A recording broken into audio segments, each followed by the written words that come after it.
Hello and welcome back to Glory Hounds. We will be continuing where we left off on issue 3. So, last we saw, Dawn and Dusk Hound were infiltrating the fashion show in order to find where Camo is hiding and what he's trying to do. Like, is he trying to steal some priceless fabrics or something? I don't know. But they spotted him and now they're giving chase. So, are they going to be able to capture him? Is he going to disappear again? Who knows? We're about to find out in Glory Hound. So then I said, I am monkeying around. Ha, oh man, I'd have loved to see the look on his face after. It was priceless.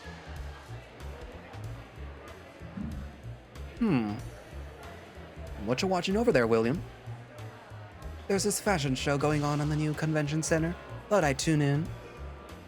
Ladies and gentlemen, everyone outside the binary and in between. Are you ready? Ooh, it looks like we're just in time for the show to start. Is this one of them drag shows that I've heard you talk about? Not quite. I don't know what's the best way to put it, Lou. Think of it as a costume show themed more towards... well, you'll see. Looks like the models are lining up on the stage. Oh. The show's all about lots of different kinds of, bondage gear. I've never imagined that you could wear harnesses like that. And they certainly ain't wearing much underneath. Ha! Not unlike half the people in here tonight. Yeah, if you think about it, it's really just... Hold the phone. That guy with the spots looks familiar. Oi! Is that Al up there? Oh no. Alex is up there? It could be anyone. Clear the way, that man's a thief. Anyone. Dear Lord, that is him. What's he doing? Hold on.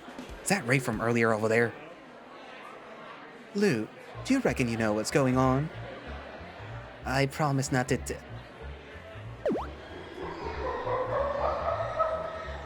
Fine. So apparently it started with...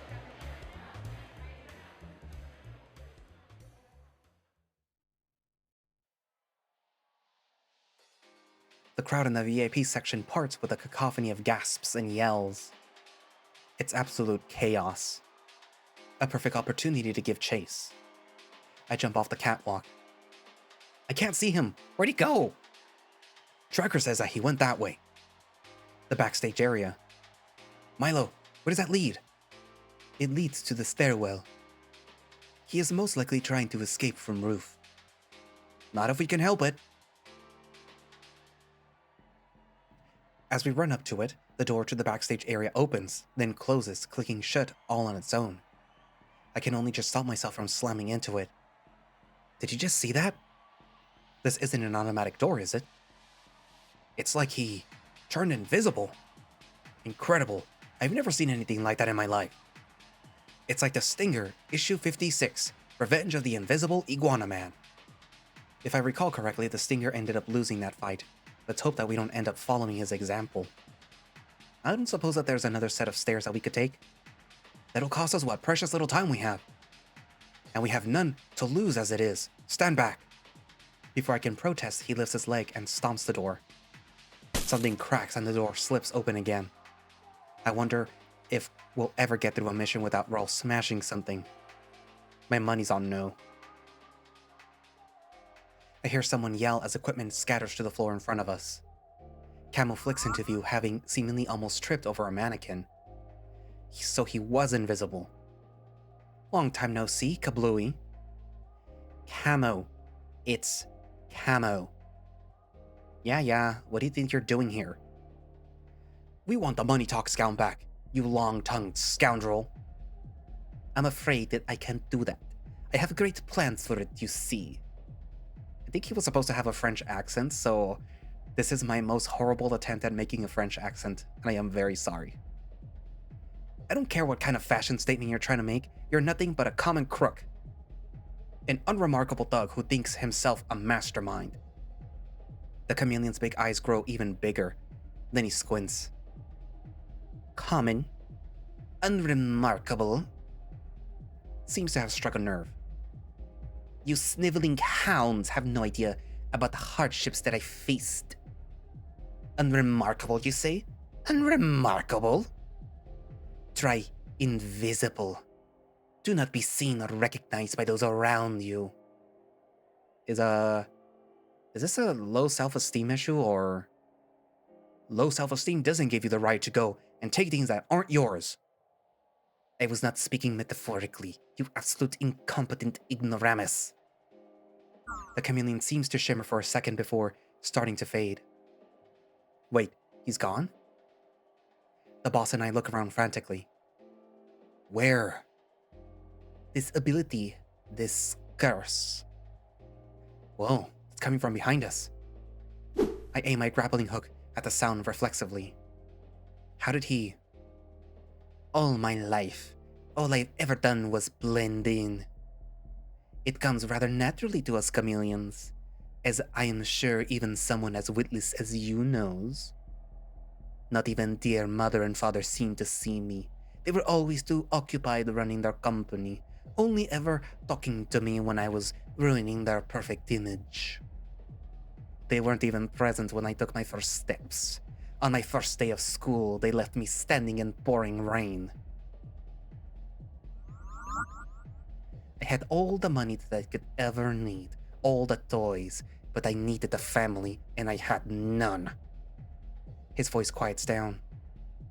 So I took up sewing in my free time, perhaps hoping that if I made something pretty enough, that if I accomplished enough, they would finally see me. That anyone would. Then one day, it happened. I was at the school Christmas gala, determined to show off my best work in front of my entire class. I had spent weeks on that outfit. I was ready. I stepped onto the podium when I was struck by sudden nausea. Perhaps it was the bright lights. Perhaps that night's caviar had not agreed with me. My ears were ringing, but I couldn't make out the cries of where did he go? What's happening? And lo and behold, when I opened my eyes, I discovered that I could no longer see my eyelids or my hands. Even the clothes that I had spent so long trying to make had vanished. This accursed gift awoke at the most worst possible time. Could you imagine? Invisible. Someone as glorious as myself. I stayed like that for 2 whole days, unable to see myself even in a mirror. Our family doctor didn't know what to do with me. Hospitals ran tests, but found nothing. To this day, I do not know how or why it happened. But father, mother, they called me sick. They called me a freak, a disgrace to the family name. I had never gotten their attention before, but for this, they disowned me. I was left destitute, left to fend for myself with nothing to my name but our smallest mansion, its staff, and a paltry 500,000 euros. You call that paltry? I do. Obviously, I was desperate. I had to take what I could, consequences be damned. A plebeian such as yourself wouldn't understand. Make your point already. Was this one you decided to take to stealing from the innocent? So impatient. Believe me, I tried to make an honest living. I went to the greatest fashion houses in Europa, talked to the greatest minds in fashion history, asking, nay, begging for the tiniest sliver of recognition. I showed them my finest works, bared my soul to them. I thought that I had finally met kindred spirits, but it did not last. The designs I had spent countless hours poring over were stolen, put on display without so much as even a mention or a footnote in the magazines. When I spoke up, they only silenced me, smeared me. I was at my wit's end. And so, to put it in terms even you simpletons can understand, I figured that if the universe deemed it necessary to curse me, I might as well make use of it. It took some time, but even I eventually learned to control my new ability. The nausea became tolerable. I still loathe to use it, but being invisible has its perks. I can slip into an establishment unseen, take what I need, and someone more visible, then I can take the fall with no one getting any wiser. My faithful helpers are my kindred spirits now. So you're not working alone. You can't very well expect me to partake in great heists on my own. Why, I might break a nail. There will always be people as hungry for money and recognition as I am, eager to help me attain my goals. Our mutual friend Ahab was one of them. A remarkably stupid one. He never had vision as grand as I did. And what would that be? To turn only the most beautiful things into fashion items that will make me a star. I will be seen, metaphorically or otherwise. The world will know the name Camo. And you had best not forget it either. The world will know you for the fraud and thief that you truly are. See, the only ones here that know what I have done are you two. And I don't intend to leave you alive much longer if I can help it. Try us. You'll find we're hard to kill. I'm definitely not. I would, but this is not my area of choice. If you want the gown, or what is left of it, you'll have to find me further in. What's left of it?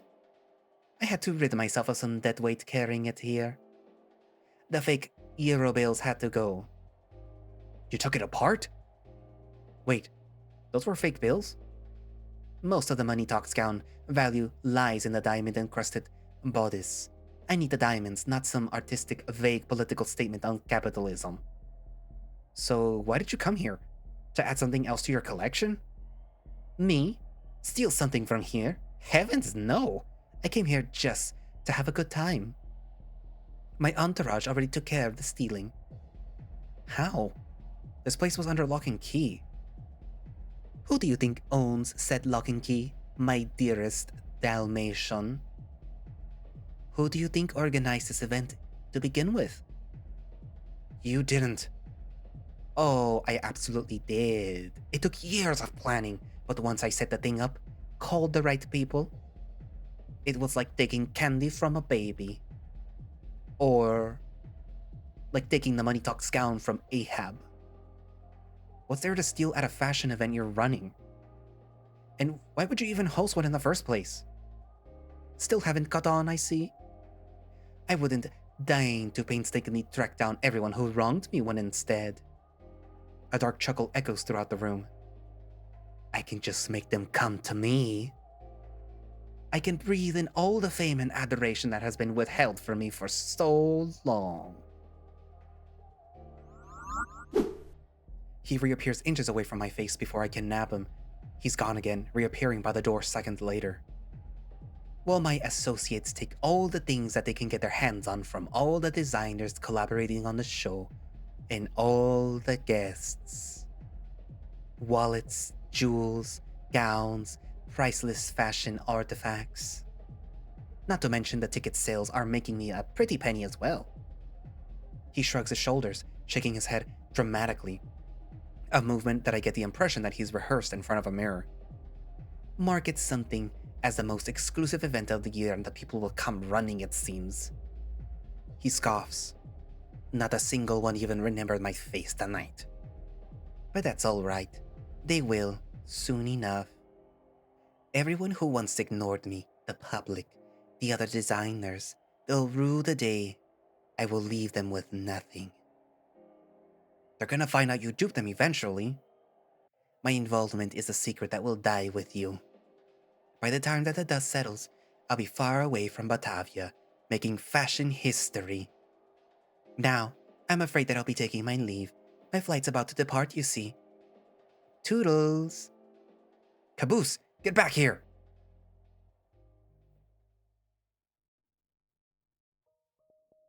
That's how we ended up running up these never-ending stairs. And boy, does this make me regret skipping out on cardio these past many years.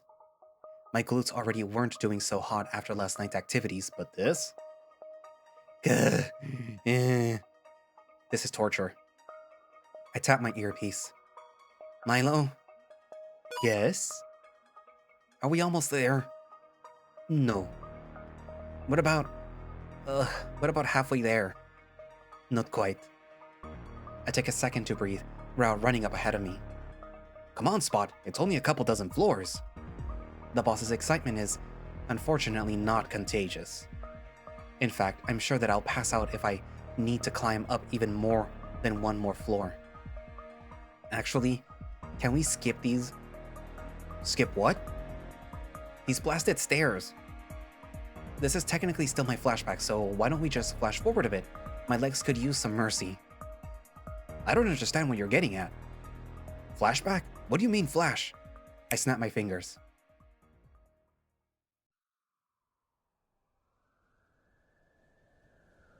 Oh. And so we are, once again, standing face to face with the target. Well, there you are, you treacherous snake. You won't get away this time. I have to admit, I'm surprised that you'd be foolish enough to follow me all the way up here. Of course, judging by your fashion sense, making bad choices seems to come rather naturally to you. Give it up, villain. You're nowhere left to run. Alright, this is the moment Milo's been training me for. I assume the position. Shoulders straight, arms outstretched, index finger pointing at the culprit. Just like when they do it in the movies. Hand over those diamonds right now,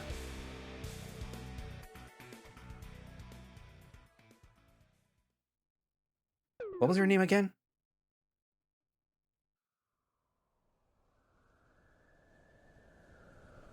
You cannot possibly be serious. You spent all this time prattling on about what led you here, and you still can't remember? Look, it even says my name on the screen right now. Look, right down there. Screen? What screen? Just summon your little friends and let's get this over with. Alright, fine. Minions, rise! Sure enough, there's the butterflies. I recognize a couple of them as the waiters from the show. No! And that's how it all started. As for how it's going, well... To action! The butterflies dive at us, and one by one, in perfect formation. I realize right away that these henchmen are in a different league compared to Ahab's bumbling crew. They are coordinated, not a single movement wasted. And their swords are absolutely massive. One hit from those and I'm toast. Or finely sliced ham. Form up, back to back. Don't let them catch you from behind. Dawn Hound, sir? Plan? Divide and conquer. Divide? I can't even take on one of these guys. Where did he even find them? I know you can, Spot. Now, dive!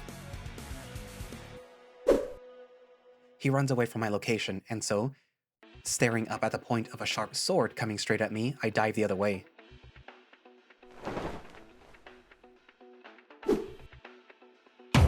The first butterfly misses me by a hair, crashing into the metal door that leads to the stairwell. That's gotta hurt. The second one does turn in time to chase me down. He's hot on my heels. I attempt to run, but my legs are about to give way. There's barely any feeling left in them. Thanks, Ahab. Thanks, stairs. I lose my footing and crash to the ground, arms scraped by the gravel. The tip of the sword is inches away from my face, and just as I expected to be impaled... Halt! I hear the zip of a grappling hook before I see Raul's foot hit the butterfly's face hard from the side. The sword falls to the ground, the butterfly follows. Think it's about time for you to fly the coop. No, that doesn't sound right. I have to workshop some more one-liners when we get back to the base. He pulls me up.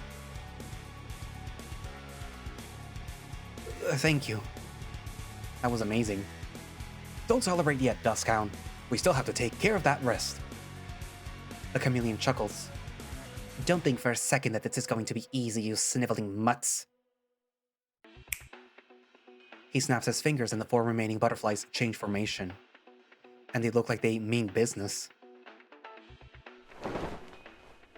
The boss and I stand back to back as they circle us slowly, swords pointed right at us. And then my minions. They start closing in on us. I feel like I have seconds left to live.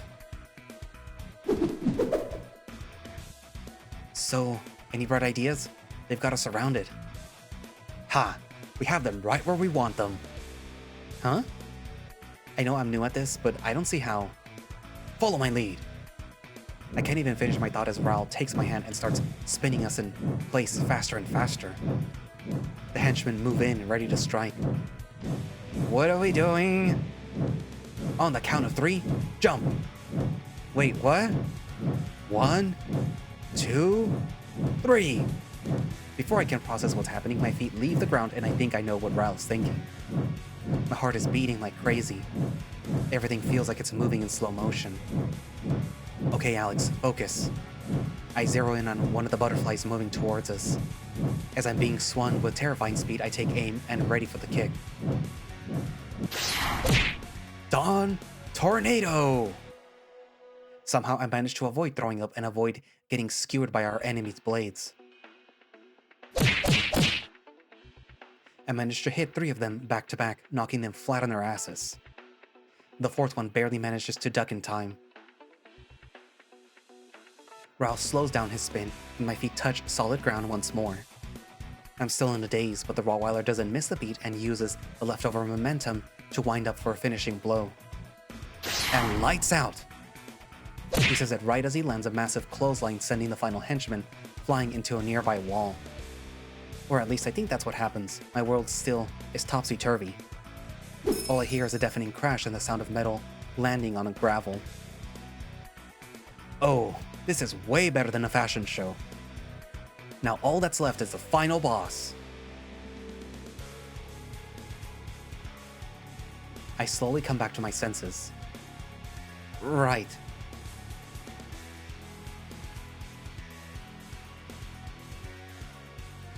Where is he anyway? We look around frantically, but he's nowhere to be seen. We've dealt with your lackeys, Camus. Show yourself. Raul's eyes suddenly go wide, then close. His body goes limp, collapsing to the floor. Dusk Hound! I feel a rush of cold air right next to my head and instinctively dodge out of the way. Whatever it is, it hits the ground like the crack of a whip.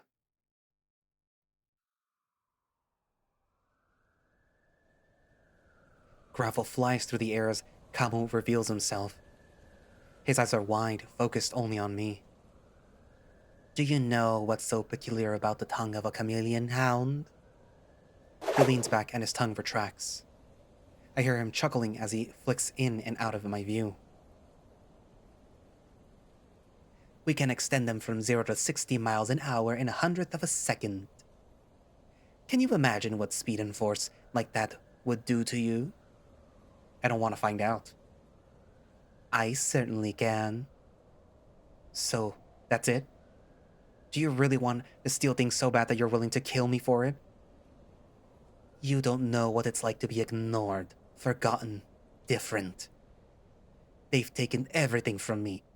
Why should I not be allowed to do the same? I do know what it's like. He takes a swing at me, one that I block with my forearm.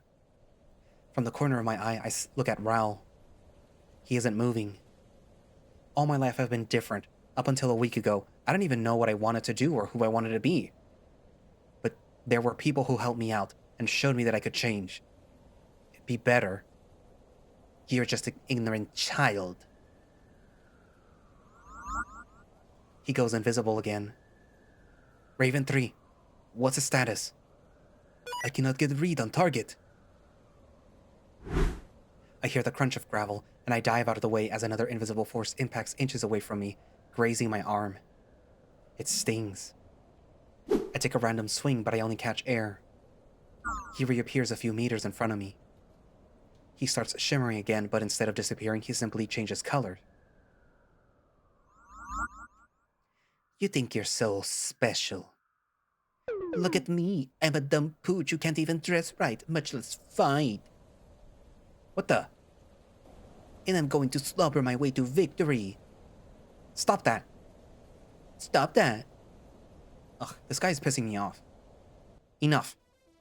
I get ready to take out my grappling gun and aim. I don't even have time for that as he disappears again. As if I'd let you. Some gravel flies up and I try to predict if he's going to hit me from close up or from a distance. There's so much going on that I can barely focus. He hits me again and I stagger forward. However, there is something. I catch a faint scent that stands out. Something vaguely floral. Hibiscus. Like the card. The brief is some moments later and the smell intensifies. It's coming from my left. I put up my arm to guard and I manage to protect my head. How? How did you do that? The chameleon silhouette becomes solid. He glares at me with contempt. He vanishes before I can answer. I remember Milo's training, about everything having strengths and weaknesses. Maybe my nose is a key to beating Camus. I can tell that he's moving slowly. Next attack will be a big one. The smell of hibiscus changes subtly. There. I catch his fist with my elbow. I stretch out my arm and strike his face with the back of my hand. Ugh! This can't be. How could you have seen that attack? I take a slow breath. I didn't. I get into a defensive stance for his next assault. I don't know how much longer I can last. I want to take him out as fast as I can. He's quick and he moves almost silently, but he can't mask his scent. I've got him beat in strength. If I can land a few solid hits, I'll have him on the ropes. I see how it is. Fine. So be it. Once again, he's gone. I try to sniff him out, but the scent of hibiscus grows weaker and weaker.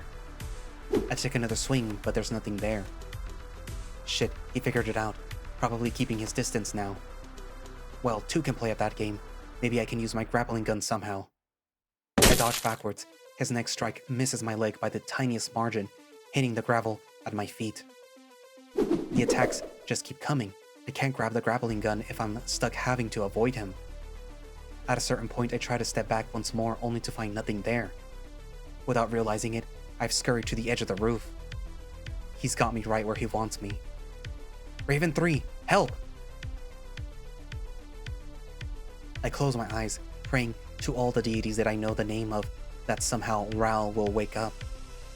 That somehow Milo will burst through the door. Dusk Hound! End of line, dog. The chameleon flicks back into my field of view right as his tongue hits my chest like a bullet. And I fall right over the edge.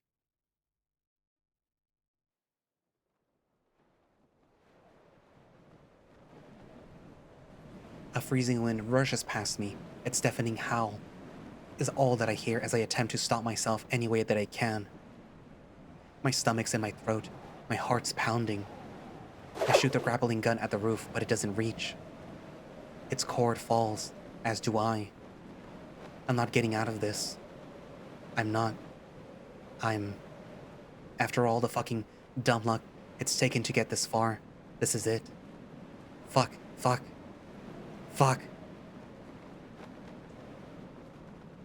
For a moment, time stands still. In that moment, suspended in midair, I think of Lou. At the rooftops grows more distant, I think of William. I think of Dad. I think of Mom. Raoul. Milo. My vision gets blurry. I don't want to die. Please don't let me die. Don't let me die. Dad. Mom.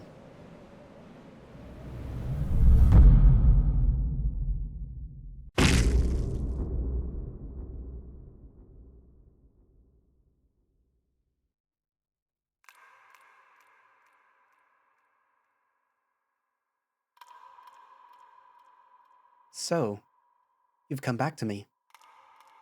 The air returns to my lungs all at once, knocking the wind right out of me again. I roll to my side and retch. Nothing comes out. You're quite out of sorts, aren't you? I sit up, open my eyes. Might as well have kept them closed. I can't see a damn thing. Aren't you going to speak? You were so talkative when I last saw you. You're the voice from before. Then that means... I sniff the air. Sure enough, there's that stench.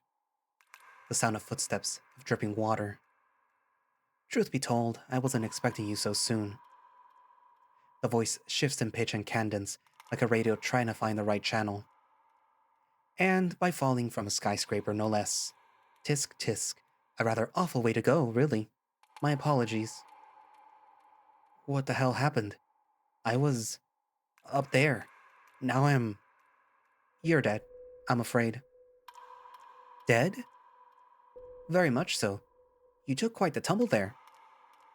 The accompanying chuckle sounds like nails on a chalkboard.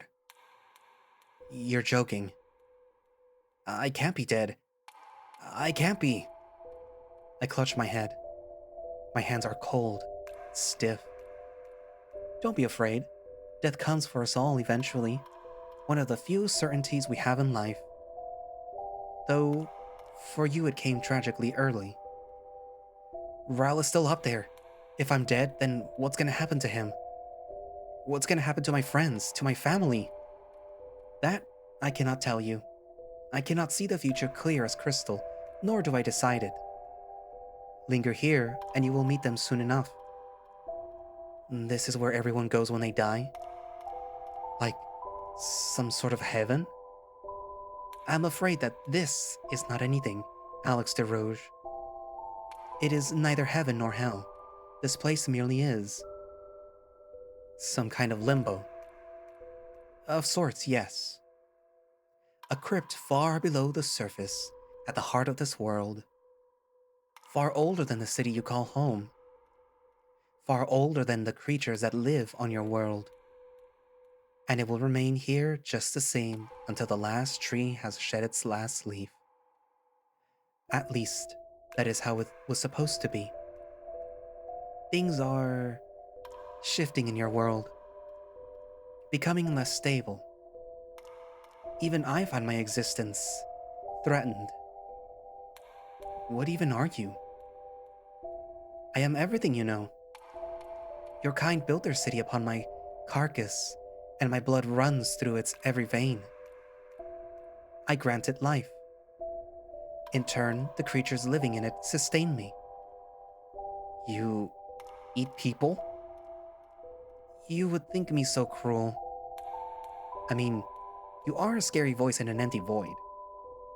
And if what you're saying is true, I can't even get the word died past my lips. Their hopes is what sustains me. Their belief, their desire for a better future. It is a mutually beneficial relationship. So that's what you were talking about last time? Ah, you remember. The city needs hope, if it is to survive. I need it.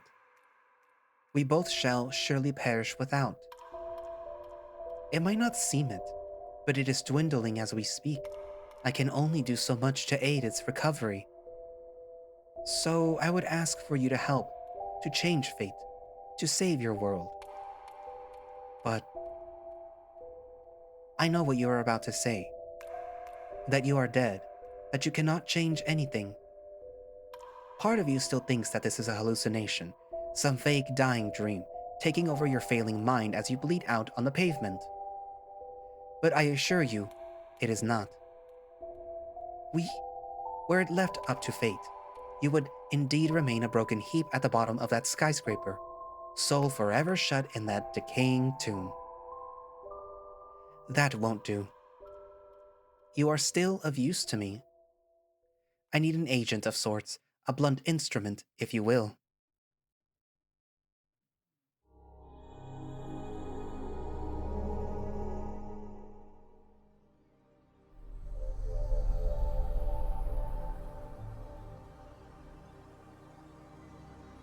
Do you wish to live, Alex de Rouge? More than anything. Then you shall, as many times as it takes. Do take care not to fall this time around.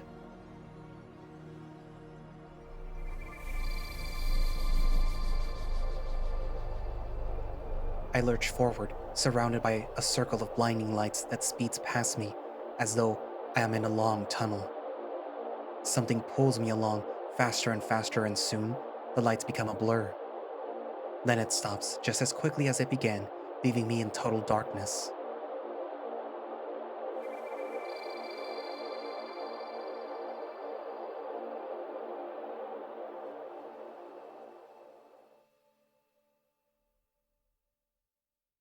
Dusk Hound! That voice. I opened my eyes despite having no memory of closing them. I'm back on the roof somehow. What the hell? End of line, dog. Camu appears right in front of me, just as he did before I fell, except this time his voice feels much more sinister. I have no time to think as that tongue lashes at me again, hitting me just as it did before, sending me flying over the edge. Except this time, acting on pure instinct, I take hold of it. What are you doing to my tongue? Thank God it's sticking enough for me to not lose my grip when it retracts it again. What did he say? 0 to 60 miles an hour in 1/100th of a second? Let's see what that force does to the body. As it speeds up, I brace myself and extend my foot.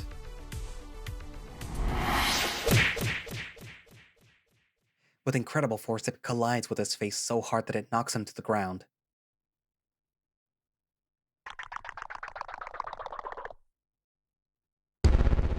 His color changes rapidly, like a system bugging out. I let go of the slimy appendage, glad to be on solid ground again, and watch it hang out of his open mouth once I clamber off of him. Hound! I rush over to the boss, who slumped over near the stairwell. I'm so glad that you're okay. I wouldn't say that quite yet. I'll definitely be feeling this in the morning. If you're here, does that mean that we got him? We did, in the end. Good job, Spot. I'm proud of you. Mind helping me up? I pull him up to his feet and together we walk on over to the chameleon, who's slowly coming to. I was worried that he'd try to get away, but it seems that even he's given up on that happening. You're coming with us, criminal. It's time to answer for everything that you've done. The chameleon casts his eyes to the side. I hear a sob. I only wanted them to see that I existed. To see what they did to me. I look off to the edge of the building, where I fell, and take a deep breath. I should be angry, furious, but instead, I'm just exhausted. Wondering if it was even real. I understand, but this isn't the way to go about it. I'm sure that you know that too, Camu. You remembered, at last. How could I forget? You said it like 20 times. I extend a hand. He looks at it and slowly raises his own to take it.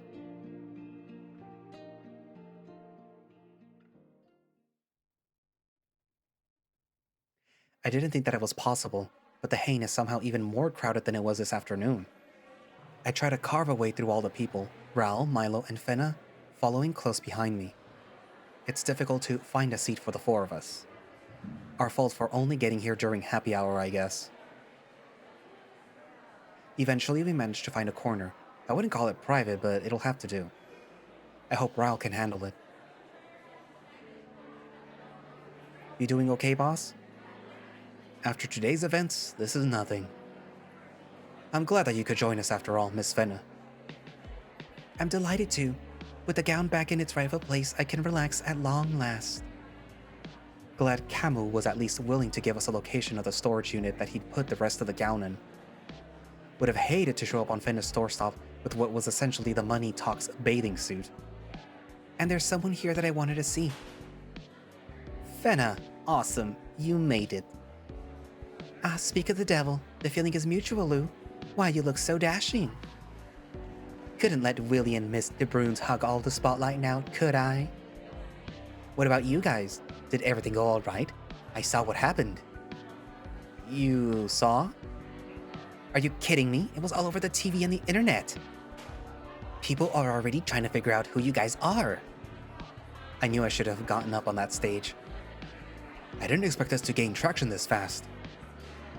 Shouldn't be a problem, right? I mean, as long as nobody else figures out it's us. I'm immediately pulled aside by and come face to face with William. Al, was that you up on that bloody stage? Me? No, no, of course not. You can't fool me, Al. I've seen those spots more times than I can count, and I can count pretty bloody high. What were you doing? What were you wearing? I sigh and rub my forehead. At least it's so noisy in here that you can't really pick out our conversation. Lou takes Fenna aside, the two of them heading to the bar. Please tell me Dad doesn't know. You call that cleaning, huh? And the worst kept secret in town, award goes to... Dad, listen, I can explain. Oh, I'm expecting an explanation, all right.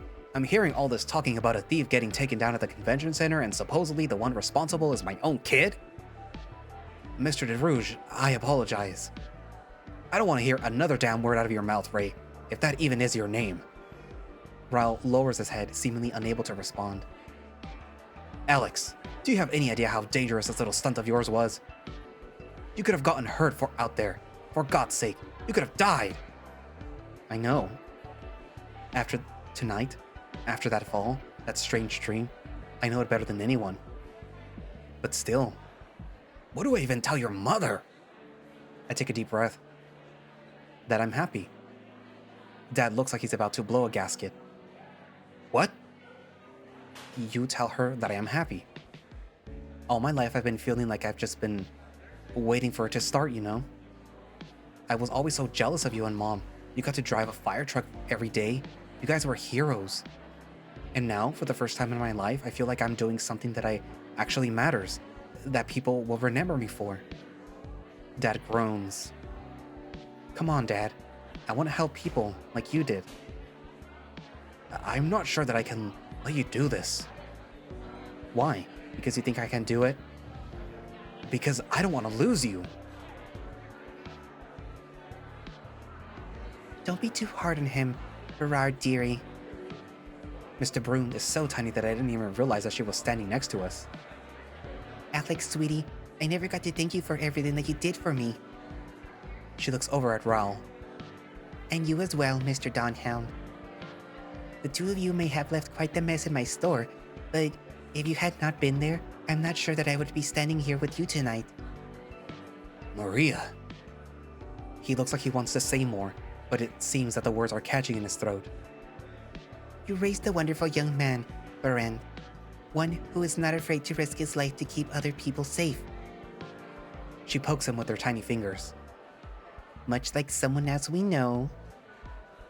But that's different. Is it really so different? What did you always tell me back in the day? Whenever I asked you why you worked such a dangerous job.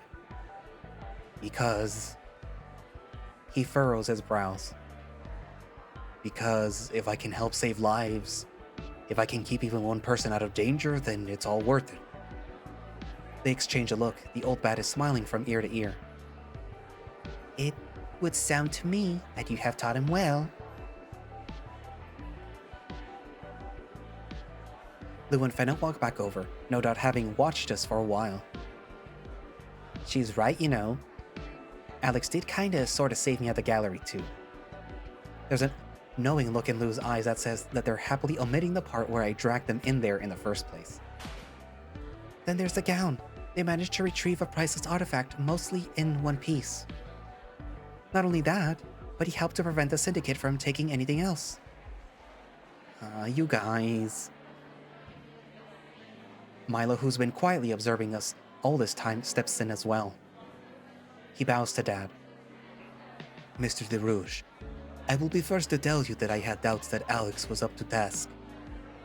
When we first met, he lacked discipline, he lacked focus, he lacked conviction, he lacked any semblance of common sense. Thanks. However, he has grown tremendously in the past week. He has demonstrated courage on more than a few occasions. He is quick-witted, resourceful, adaptable, and the best damn sidekick anyone could ask for. And he does look good in rubber. Still not rubber! I want so badly to chime in, but I can't help but keep my lips from trembling. Dad slams his fist on the table and exhales. He's my boy! I'm sure you understand. I wouldn't know what to do with myself if... Just keep him safe, you hear? If I must, I will give my life to protect your son. This is a solemn promise that I make to you. And so will I. Dad's expression softens as he turns to me. To be honest, there is a light in your eyes that I haven't seen in a few years, son. Ah. He points at me and Raoul both. Fine, you have my blessings. If you want to be a bunch of glory hounds that bad, so be it. But don't you dare go dying on me, or there'll be hell to pay. Wait, that's it. Huh? Your team name, Glory Hounds. I like the sound of that. You do know that term usually has negative connotations, right? Oh, what a splendid idea, Lou. Not mention of crow, but it will do. Well, I guess I can't complain either, if Milo and the boss are on board. That's what we'll be called from now on then. Thank you for the suggestion, Mr. DeRoche. You want to thank me? Thank me with some royalties down the line, you hear? That can certainly be arranged. I think he's joking, Raymond. Oh. We all laugh. Well, I can't say I'm entirely comfortable with y'all fighting blokes out there, but if you're certain, far be it from me to stop you. Thanks, Willie. Though, with this new job of yours, I am expecting you to get a head start on paying your tab. Okay. Lighten up, Al. How's about a round for me? I'd like that. Make it a double. We're doing shots tonight, baby. Dad, I'm not sure that's a good...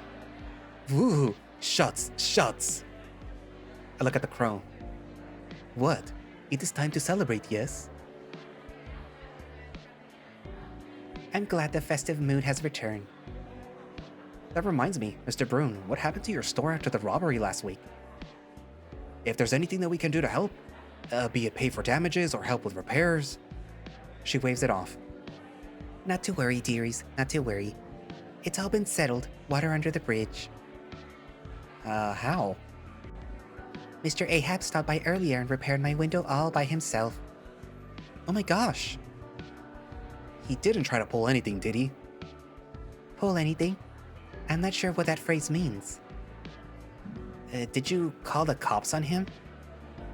I saw no need. He seemed terribly sorry about what happened and paid for all the ruined merchandise. He was very cordial. Far from what you'd expect from someone that I saw described as a hardened criminal. Seems like Ahab I know. He really is more than just good looks and a criminal record. With everyone in good spirits, the party continues for a couple more hours. After Mr. Brune leaves to go tend to her store, though, more alcohol starts getting involved. Dad ends up so shit-faced, Lou and William drag him outside for a bit just to stop him from showing Raoul more of my baby pictures. Once Fenna goes to join them, Milo, Raoul, and I are left alone in the bar. The rest of the crowd's dispersed by now, and I can finally hear myself think. No matter how hard I try to focus on other things, though, my thoughts continue to circle back to what happened on the rooftop. To whatever the hell that voice was. I should tell them about it, right? No, I shouldn't. They think I'm crazy. But maybe they can at least help me make sense of it?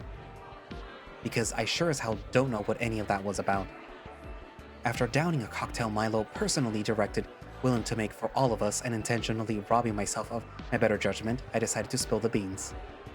They looked at me with a mixture of confusion and amazement, and they start describing it all in detail.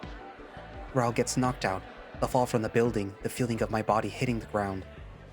The strange voice as well as what it told me.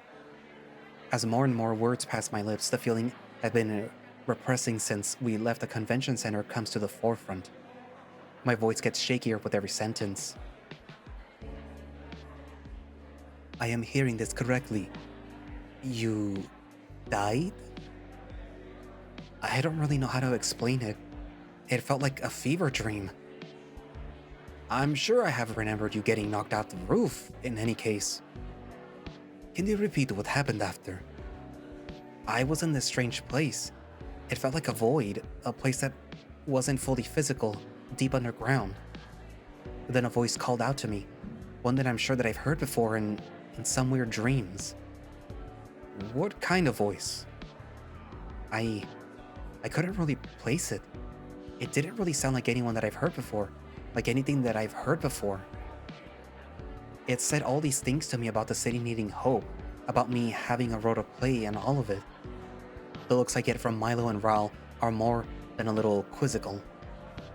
Believe me, I don't fully get it either, but right after that is when it happened. I was back on the rooftop, as if I'd gone back in time. The moment Kamu sent me flying flashed before my eyes again. That deja vu was just enough for me to act on it and change your fate? I guess, yeah. I find this hard to believe. It is not rational. You may have hit your head harder than you thought. I don't know, Milo. Maybe he's right. Sir? I don't know about precognitive visions, but I want to believe that what Alex experienced was real. Whether it was a dream or not, I can't say. Countering such an attack without any kind of forewarning, though. He has been lucky before. I'm not crazy, Milo. I know what I saw. I do not think you are crazy, Dusk Hound, but I do worry. Combat can lead to traumatic injuries. Milo takes a long pause, his face contorting into a grimace. Milo? He snaps out of it and gives me a smile that feels just a tad forced. And you have taken many severe beatings in the past 2 days. I am merely concerned for your safety. I made promise to your father after all. I'm telling the truth. Some weird shit is going on, or it's gonna happen soon. I suggest focusing on healing for now. We can discuss events later. You're not listening. If I may interject? Fenna? Oh dear, my apologies for frightening you. I came back inside a little while ago. It was rather chilly out. What about Lou? They seem rather preoccupied with your father. He's telling them some very unique stories. I'd like to hear a little more about the experience that you described. Only if you promise not to tell Lou or my dad. Of course, whatever you say stays between us. You believe the story, Miss Fenna? I'm a bit skeptical, to be quite honest, but it does sound intriguing. Mimi. Do not call me that. I'm somewhat of a specialist when it comes to the local folklore. Believe it or not, Shippersburg has a rich history that stretches back hundreds upon thousands of years. You'll find no shortage of stories, real or fantastical. So I take it this reminds you of something? You mentioned a place deep underground, yes? There's a story, more of a legend really, that states that the city was built on top of a vast network of catacombs.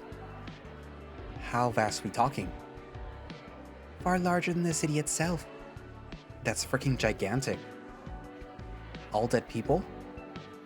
She tilts her head. A confused smile appears on her face, like a parent trying to find the best way to explain something to a toddler. Dead people are often found in catacombs, yes. It's just a local horror tale, though. There's been numerous excavations in the area, and while many ancient relics were uncovered, they found no catacombs. I don't quite know where the story came from to begin with. Maybe they just didn't dig deep enough? Perhaps. I think it's thrilling, you know. The possibility that there's something out there, much larger than ourselves, something that we can never hope to understand. Sounds rather scary to me. Same. Though Fenna seems to treat everything with the same excitement as to when the Syndicate locked her in the broom closet. The door opens, Lou and William come in, Dad hanging off their shoulders. We will have to resume our conversation another time, Mr. DeRoche. And then I said, I ain't monkeying around. Ha, real funny, Berard. They shoot me a pleading look. He's that far gone, huh? I think that triple shot at the end was the one that did it. What you talking about, kiddo? I'm still standing. Yeah, I'll take him home. Do you need me to drive you, Dusk Hound? I'll be fine, as long as he doesn't vomit on me. I'll come with. Ooh, I will join you as well. A walk will do me some good after all that wine. What about you, Raymond? I'll stay here a little while longer, Milo. If you don't mind, you can go ahead and without me. Are you certain? I think I can get home on my own from here. Don't worry, I'll cover the tab. Really? My surprise is mostly feigned. I know it's probably a drop in the large bucket for him, but the others don't. It's the least that I can do. You all have a good night. We'll reconvene in the morning. We can call it the first official meeting of the Glory Hounds. Glory Hounds. He hiccups and pumps his fist. Okay, see you tomorrow. Have a safe trip.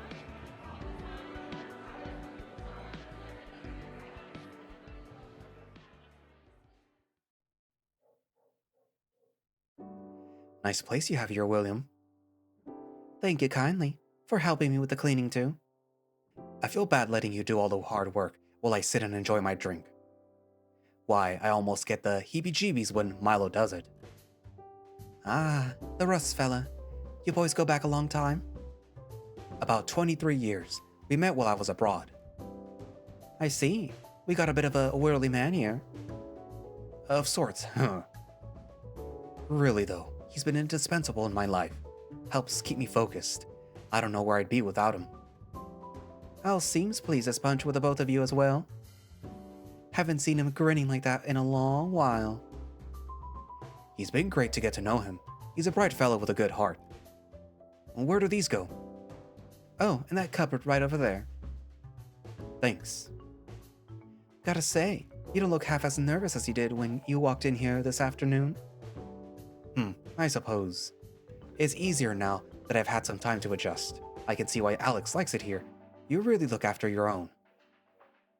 The way I figure it, when the world's as bloody uncertain and mean as it is, it's my way of fighting back, you know? Lots of times a person shows up on my doorstep without a place to go, without a place to call home. Their parents kicked them out of the house, they lost their jobs, their friends are talking behind their backs. Just for being them. And they can't choose who they are. They can't choose who they love. They certainly don't deserve to be treated like shit for that. I want to give folks like that a place to call home, a place where no one judges them, where they can be themselves. I may not always understand where they're coming from, but that don't mean that I can't open my heart and home to them. Know what I mean? That really is sweet of you. I ain't good at solving problems with my fists like you. I solve them by listening, by talking, by showing kindness. But we've both got the same goal, yeah? To make the world just a little bit better to live in. That we do. Truth be told, there's times that I wish that I could do more. So many folks need saving and well, sorry for going all heavy on you. That's the last of cleaning done. No need to pay your tab. I think everything you've done is more than making up for it. That won't do. Here, this should cover everything, I reckon. Bloody hell, this is several months worth of revenue at least. Ain't seen so many 100-euro bills in my bloody life. And my phone number. If there's anything that you need made, anything that you need paid, give me a call. I can't accept this. Like you said, I think everything you've done more than makes up for it. Are you certain? Thank you. Thank you. You're wonderful. I want to help you make Shippersburg a better place for us all. Us? Yeah, You mean to say you're gay too? I honestly don't know what I am in that regard. I've never really thought about it before. I was always too busy. Is that strange? Strange? Of course it isn't. You're welcome here no matter what. Always know that. Now come here. Oof, I wasn't expecting a hug. You come here. You're gonna get hugs. If you plan on visiting more often, you gotta learn to deal with that. You know, I just might. Thank you, William.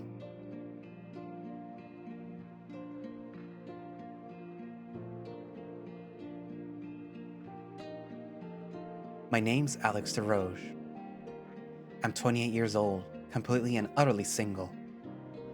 I'm just your average Dalmatian working at a not-so-average job. I live in Schippersburg, the capital of Batavia, where the weather is never just right and we always find something to complain about. But it's home, and it's my job to protect it.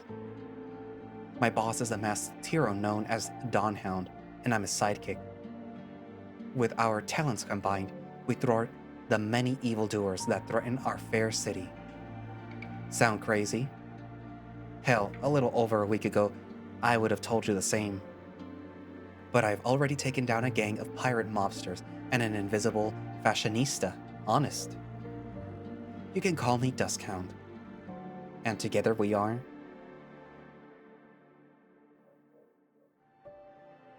Glory Hounds.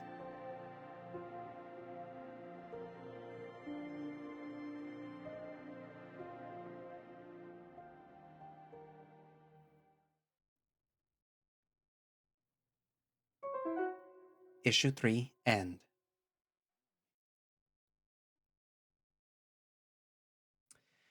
Okay, I have to apologize because if you hear barking, that was my neighbor's dog. He is very young, but he is very annoying. Anyways, but yeah. So, well, yeah. That was the end of issue 3.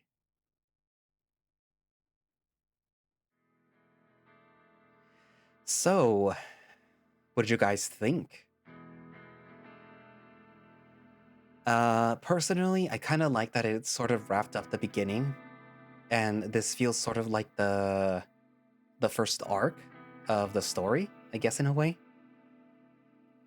Well, I don't really know what to say, really.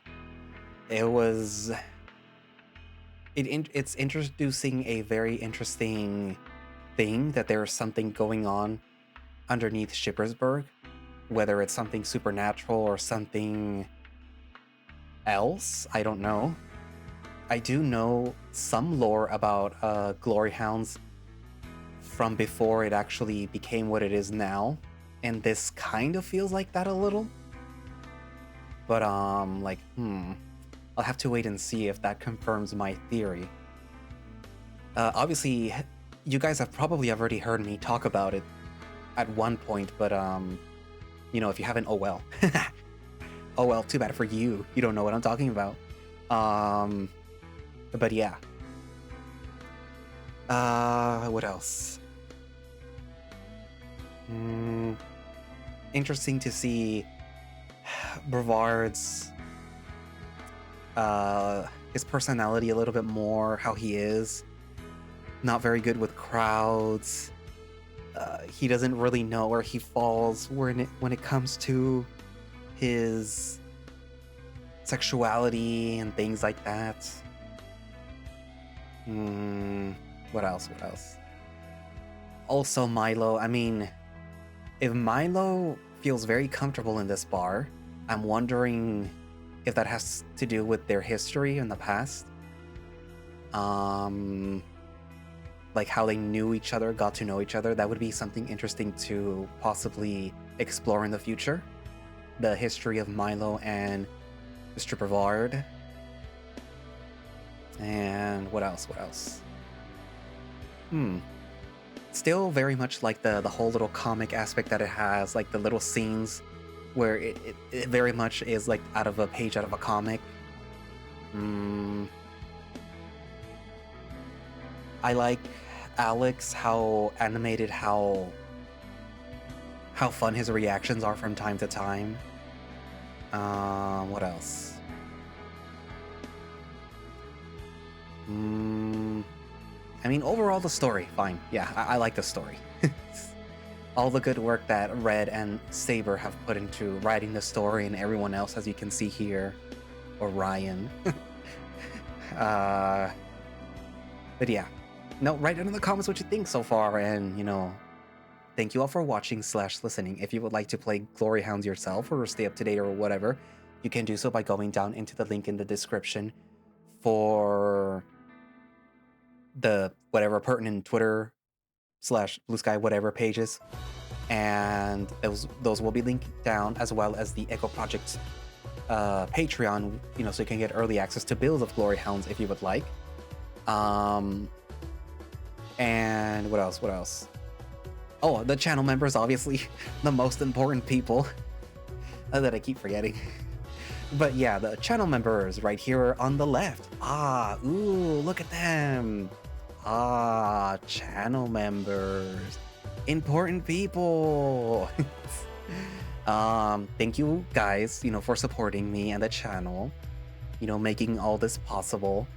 And, you know, yeah, thank you. But yeah, so comments and, you know, my coffee down in the description, everything else down in the description, everything pertinent down in the description. And I am still sick, obviously, if you can't hear it in my voice. Hopefully I'll get better soon and I'll start recording more things. Hopefully this will be out soonish. Maybe hopefully by Monday, I'm hoping. But I don't know. Anyways, so yeah, thank you all for watching, and I'll see you guys in the next video. Bye-bye.